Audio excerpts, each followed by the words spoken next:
Bismillahirrahmanirrahim. El mensaje del Corán. Se recomienda escuchar este audio para un mejor seguimiento con un libro del Corán a mano, debido a la gran cantidad y extensión de sus notas.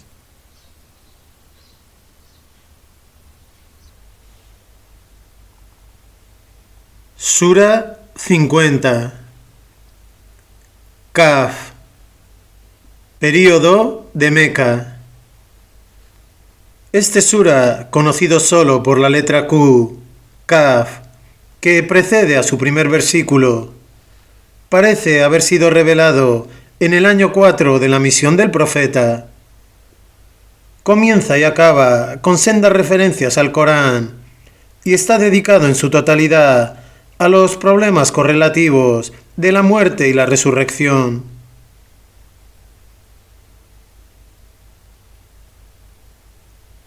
Corán.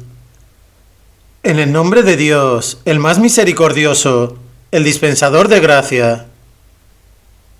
Kaf. Nota. Esta es cronológicamente la segunda vez después del Sura 68 que aparece una letra aislada precediendo a una sura del Corán. El apéndice 2, audiolibro 0, se ocupa de las teorías relativas a estos símbolos. Corán. Considera este sublime Corán, pero ¿qué va? Se asombran de que haya venido a ellos un advertidor de entre ellos. Nota. Esta es la primera mención en el Corán, repetida luego en otros lugares, de que la gente considere extraño que un mensaje presentado como divino les sea transmitido por alguien de entre ellos, un ser humano como ellos.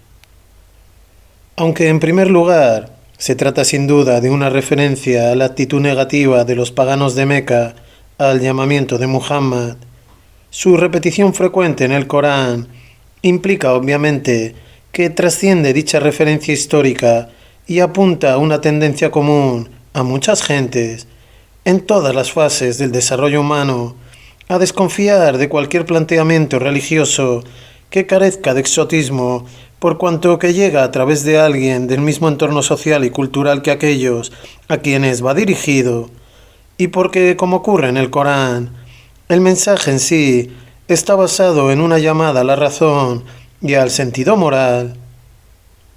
Por eso el Corán menciona explícitamente las objeciones de la gente a un profeta que toma alimentos como el resto de los mortales y anda por los mercados. 25:7. Corán. Y así los que niegan la verdad dicen: ¡qué cosa tan extraña! ¿Acaso seremos resucitados después de haber muerto y de habernos convertido en polvo? Remoto parece en verdad ese retorno. Bien sabemos cómo la tierra consume sus cuerpos. Nota. Literalmente lo que la tierra les quita, dando a entender que la promesa divina de la resurrección tiene plenamente en cuenta el hecho de la descomposición de los cuerpos muertos. La resurrección será, por tanto, como una nueva creación. 10.4, 21.104, 30.11, etc. A semejanza del proceso cíclico de creación y regeneración observable en la naturaleza orgánica. 10.34, 27.64, 30.27. Corán. Pues tenemos un registro que recoge todo. Pero no, esos que se niegan a creer en la resurrección han desmentido siempre esta verdad cuando les ha sido presentada, y por eso se encuentran en un estado de confusión. Nota. Dado que rechazan a priori toda idea de una vida después de la muerte, se encuentran confusos ante la falta de respuesta al porqué y al para qué de la vida humana. ante la desigualdad evidente de los destinos humanos y ante lo que consideran la insensata y ciega crueldad de la naturaleza. Problemas que solo tienen respuesta en el marco de la creencia en la continuidad de la vida después de la muerte corpórea y por ende en la existencia de un propósito y un plan subyacente en la creación. Corán. ¿Es que no contemplan el cielo que está sobre ellos, cómo lo hemos edificado y adornado sin que haya en él defecto alguno? Nota. Literalmente, y no tiene fisuras o grietas en absoluto. Corán. Y la tierra que hemos extendido y hemos puesto sobre ella firmes montañas, y hemos hecho crecer en ella toda clase de nobles especies, como ilustración y recordatorio para todo ser humano que se vuelve a menudo a Dios. Y hacemos caer del cielo agua rica en bendiciones, y que crezca por medio de ella jardines y el grano que cosechan, y altas palmeras con sus apretados racimos de dátiles, como sustento asignado a los hombres, y mediante todo esto devolvemos la vida a una tierra muerta. Así será la resurrección de los hombres. Mucho antes que esos que ahora niegan la resurrección, desmintió esta verdad el pueblo de Noé, y también la gente de Arrás, y las tribus de Tamuz y Ad y Faraón, y los hermanos de Lot. Nota. El término hermanos, igual, se emplea aquí como metonimia para indicar a un grupo de gente que comparte las mismas opiniones, o bien un mismo entorno. Son descritos como hermanos suyos porque formaban parte del entorno de Lot, 783 o 11 7783. Aunque los valores morales e inclinaciones de éste fueran por completo distintos a los suyos. Corán. Y los habitantes de los valles boscosos de Madián y el pueblo de Tubá. Nota. Los habitantes de los valles boscosos son, como puede verse por 26.176, el pueblo de Madián. Su historia se encuentra en varios lugares en el Corán y la versión más detallada está en 11.84.95. Corán. Todos ellos desmintieron a los enviados, y entonces se cumplió mi amenaza. ¿Acaso piensan que nos cansamos con la primera creación? Nota. La creación del universo, o más específicamente, del hombre. Corán. ¿Qué va?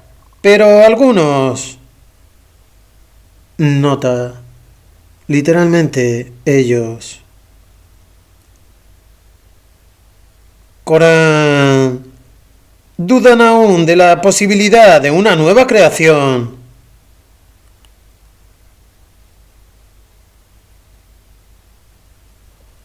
Sí, en verdad, nosotros hemos creado al hombre y sabemos lo que su alma le susurra, pues estamos más cerca de él que su vena yugular. Y así, cada vez que se encuentran cara a cara, las dos exigencias de su naturaleza, enfrentadas una a la derecha y otra a la izquierda. Nota. La primera parte de esta frase, la expresión ya talaka al mutalakiyan, permite dos interpretaciones. Los dos encargados de recibir, reciben, o los dos que aspiran a encontrarse, se encuentran. Los comentaristas clásicos adoptan generalmente el primero de los significados y en consecuencia interpretan el pasaje como sigue.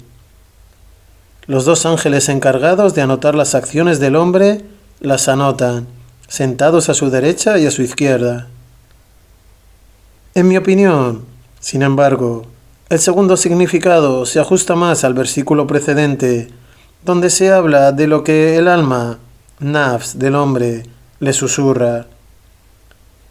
Da expresión a sus deseos subconscientes.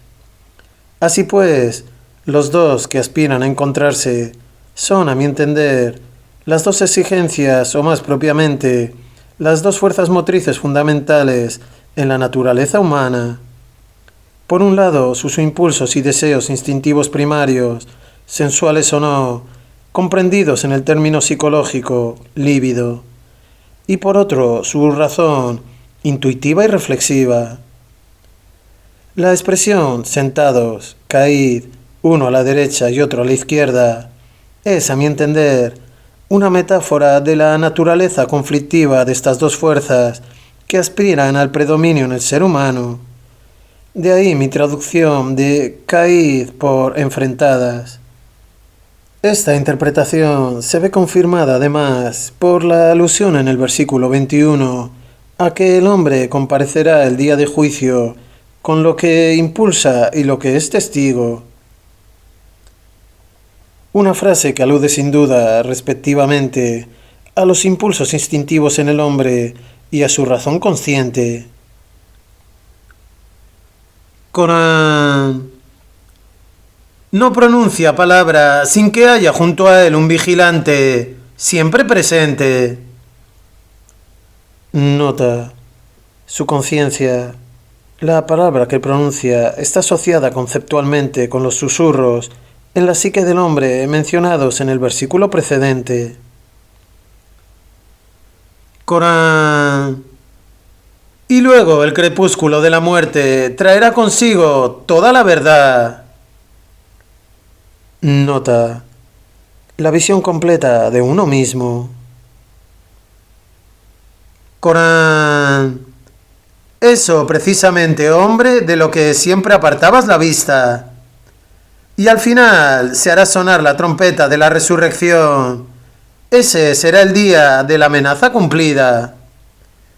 Y cada ser humano comparecerá con sus antiguos impulsos internos y su mente consciente. Nota. Literalmente con lo que impulsa, Saik, y lo que es testigo, Sahid.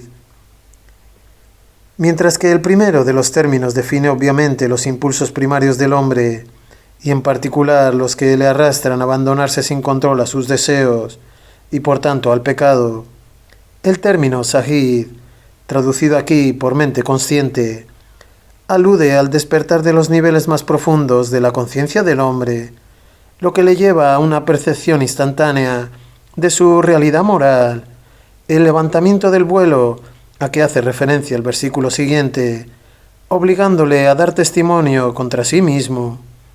17:14, 24:24, 36:65.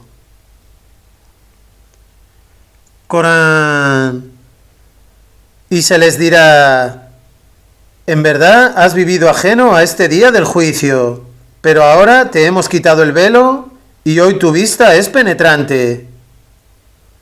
Y una parte. Nota. Literalmente, su compañero íntimo. Karinuhu.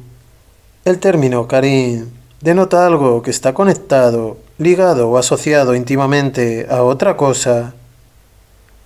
41:25 y 43:36, en donde Karin ha sido traducido por compañero inseparable de uno. En el caso presente, leído juntamente con el versículo 21, el término denota claramente una parte del hombre, a saber, su recién despertada conciencia moral. Corán. De él dirá: esto es lo que yo he tenido siempre presente. Nota.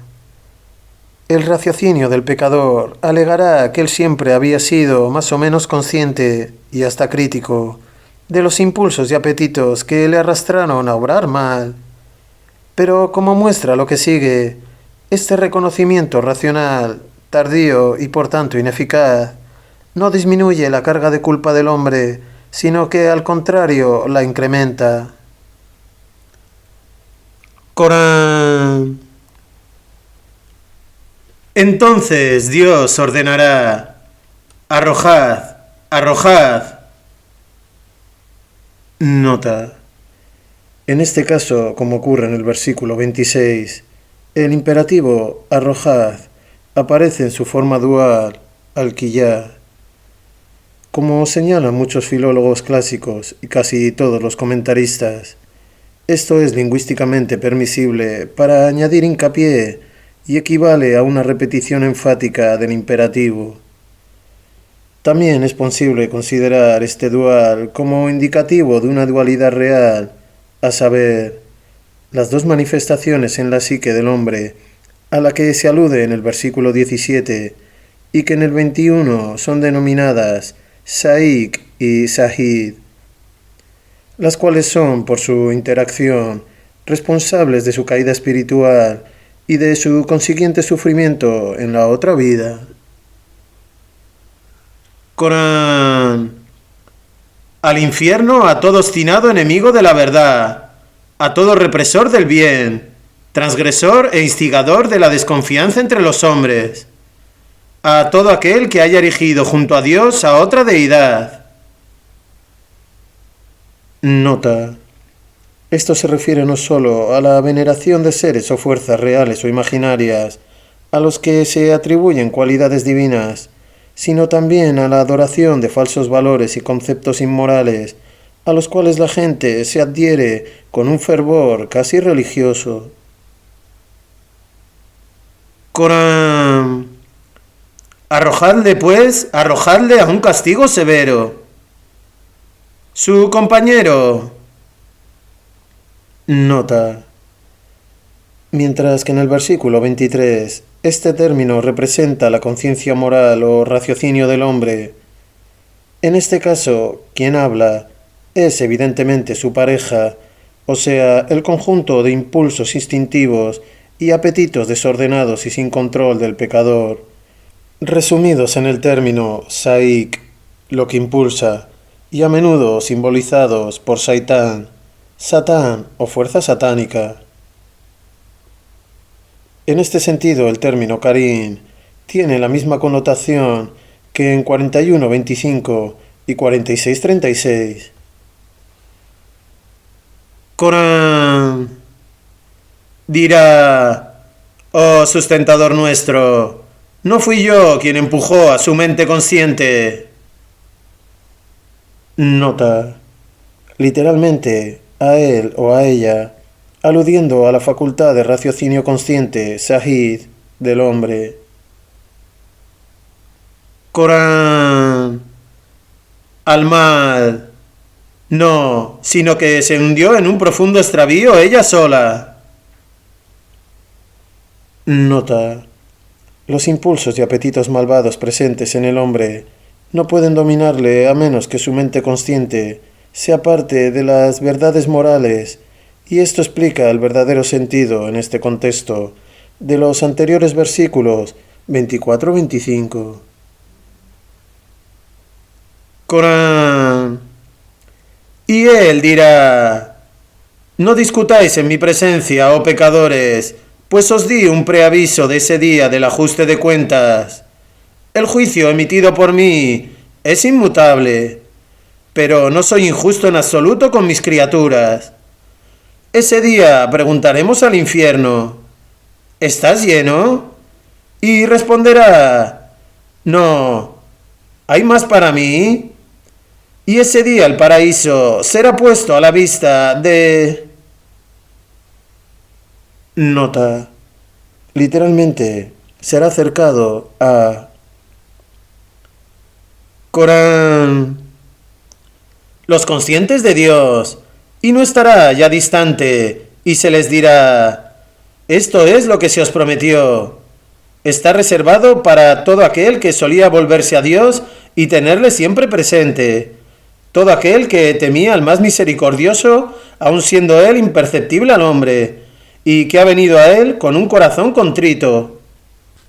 Entrad en este paraíso en paz. Este día empieza la vida perdurable. Nota. Literalmente, el día de la permanencia. Corán. En ese paraíso tendrán cuanto deseen, pero aún hay más junto a nos.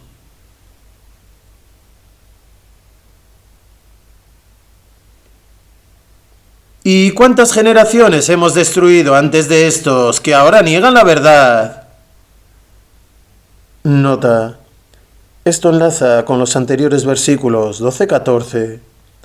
Debe tenerse presente que en árabe antiguo el término kam, traducido aquí por generación, designa a menudo un período de tiempo que sucede a otro, o sea, un siglo o gente de una misma época, y finalmente una civilización en el sentido histórico de la palabra.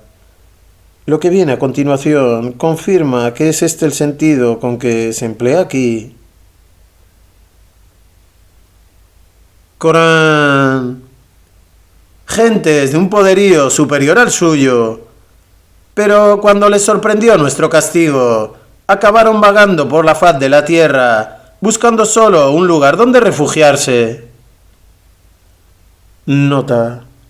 Literalmente, vagaron buscando Nakabú por la tierra. ¿Existe un lugar de refugio? Después de la destrucción de su civilización, no aspiraban ya sino a poder sobrevivir. Corán. Ciertamente en esto hay en verdad una amonestación para todo aquel cuyo corazón está despierto. Nota. Así entiende esto Zamakhshari. La frase dice literalmente que tiene corazón. Corán. O sea, todo aquel que presta oído con una mente alerta. Nota. Literalmente, o presta oído y además es testigo. Wa huwa sahid.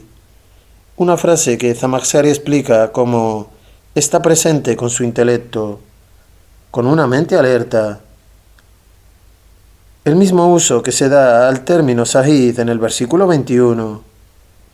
La conjunción o, au, que precede a esta cláusula, no significa una alternativa, sino que tiene, como ocurre a menudo en el Corán, una función explicativa parecida a la frase como o sea, o en otras palabras, seguidas de una ampliación de lo ya dicho. Corán. ¿Y sabe qué? Hemos creado los cielos y la tierra y todo lo que hay entre ellos en 6 eras, y que el cansancio jamás nos afecta. Nota. Todo este pasaje, versículos 36-38, destaca la omnipotencia de Dios, algo que todo aquel cuyo corazón está despierto puede percibir. La referencia a que Dios ha creado el universo en 6 eras es la más antigua en la cronología de la revelación coránica. Es preciso destacar a este respecto que en árabe antiguo el término yaum no siempre denota las 24 horas del día terrestre, sino que se aplica también a cualquier período de tiempo, sea largo o corto. La mejor traducción del plural ayam, en el sentido que tiene aquí y en otros lugares del Corán, es la de eras.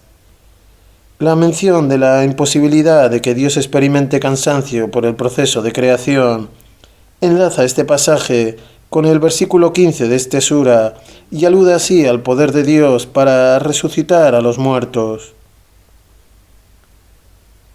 Corán.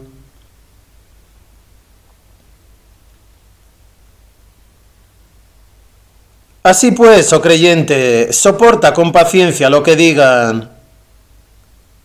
Nota. Sobre la supuesta imposibilidad de la resurrección. Corán. Y proclama la infinita gloria de tu sustentador, y alábale antes de la salida del sol y antes de su puesta. Nota. Recuerda su omnipotencia en todos los momentos del día. Corán. Y en la noche también proclama su gloria y después de cada oración. Nota. literalmente en los extremos, advar de la postración. Corán. Y mantente siempre alerta al día en que aquel que emite la llamada de la muerte te llame desde un lugar cercano. Nota. Desde dentro del hombre mismo, un eco del versículo 16. Estamos más cerca de él que su vena yugular. Esta llamada es, evidentemente, la llamada de la muerte, para la que el hombre debería estar siempre preparado. Corán. Y reflexiona también sobre el día en que todos los seres humanos oirán de verdad el estampido final, ese día de su resurrección de la muerte.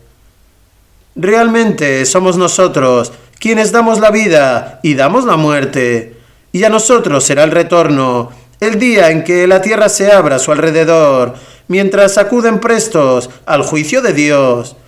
Esa reunión será fácil de abarcar para nosotros. Sabemos bien lo que dicen quienes niegan la resurrección, y tú no puedes obligarles en absoluto a creer en ello.